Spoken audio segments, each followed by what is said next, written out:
mastreets esocial media mandinoswera ndichiona kuti nyaya dziri kufamba sei. Pane nyaya ndauya nayo azukuru yatinoda kuti timbodiscuss handiti tinyore kumacomments muchitiudza kuti zviri kufamba sei. Pamwe tinogona kutoigadzisa nyaya yacho nhasi handiti. So chiteerera kana wanga usati wasubscribe paSaint TV mukana uchiripo wakudi wekusubscribe hotena on your notification bell so that whenever we upload a video you will be notified. Ndichiti maswera sei kwese kwamuri vazukuru vasekuru Saint.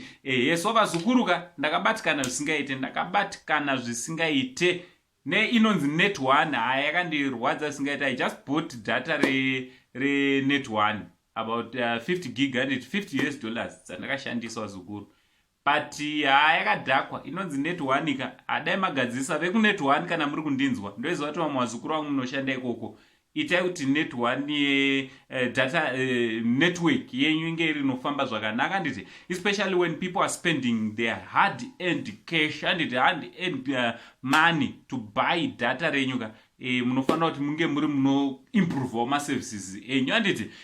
So vazukuru mastreets pane nyaya ndamboendawo kumvenge handiti.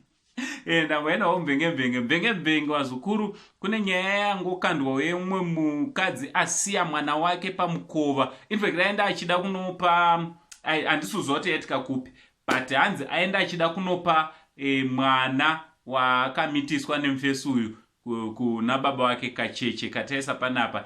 Hanzi abva asvika baba vemwana wasipo abva decide usadzokera nako, abva angozosarudza kukasiya pamukova.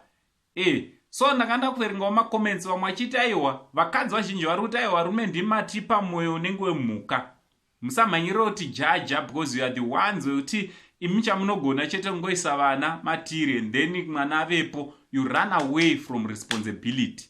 Chinova chinhu chisina kunaka vazukuru nekuti vana vazhinji vari kuzosara vachitambura makukandidzana vazukuru handiti. Semazuva anawa chinhu chinonzi responsibility chinorwadza vazukuru. So kana muchiita zvamunenge muchitoita bonde ka ita uchitoziva kutoti kune zvichazodiwa kumberi. Wapedza kunakirwa ka kumberi uko kune mari dzichazodiwa dzekuchengeta munhu wawanga uchinakirwa uchigadzira handiti.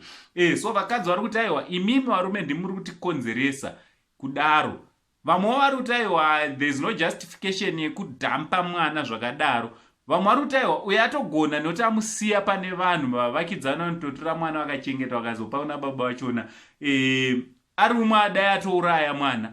Ameno imi munozvionawo sei nyaya yekudhampwa kunoitwa vacheche nanamai vavo. Dzimwe dzenguva vana baba varivo vanenge varamba kuchengeta vana vavakaita nemadzimai. Ngataro no comments from Uncle Saint, the only Zimbabwean uncle. Paris no to patati much love.